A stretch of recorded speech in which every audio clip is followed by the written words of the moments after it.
Hello everyone, Claire here, taking a look at how our ever so important kitchens transformed between World War I and World War II.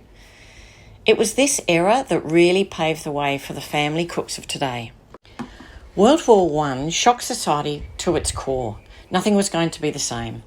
The workings of the family home were about to change.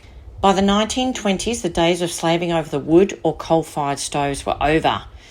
Gas ovens and appliances were being used in most domestic kitchens, and most houses were connected to the council water system. This made life in the kitchen so much easier. It wasn't until the late 1920s and early 1930s that the electric oven began to compete against the gas oven. It was around this same time that the Great Depression hit Australia.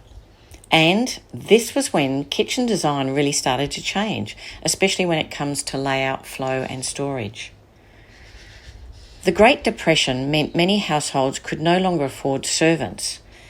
Many domestic duties, such as preparing and cooking meals, along with doing the dishes, became the housewife's duty. While this would appear quite antiquated in its thinking today, it needs to be understood in the context of its time. The housewife was effectively thrust into a kitchen that was out the back, equipped with a sink, a stove, and perhaps a china cabinet.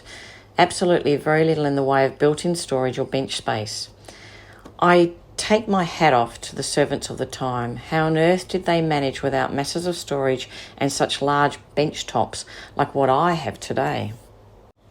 I can totally understand how this era saw a booming trade in freestanding kitchen cabinets, providing the much-needed storage and workspace.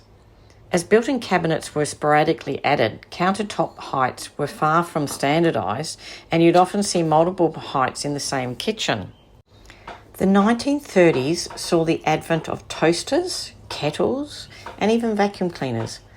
Oh, what a time saver. Such luxury. And for many of those still with gas ovens, the regular thermostat meant you didn't have to constantly monitor the temperature of the food whilst it was cooking.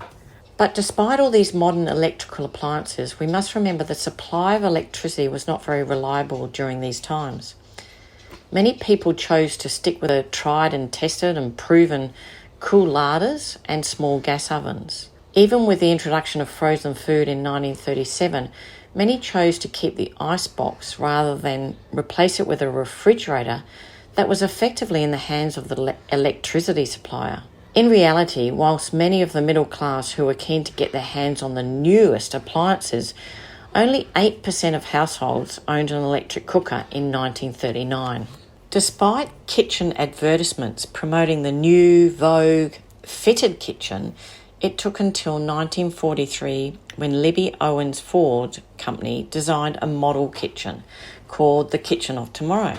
Displayed in various department stores throughout the country and seen by an estimated 1.5 million people, this was the start of the fitted kitchen, where appliances are integrated into the cabinetry. This created a more purposeful kitchen space, and the workflow within the space became so much easier to use. The kitchen had evolved significantly since World War I. However, this booming time period was then followed by the devastating damage globally in the Second World War.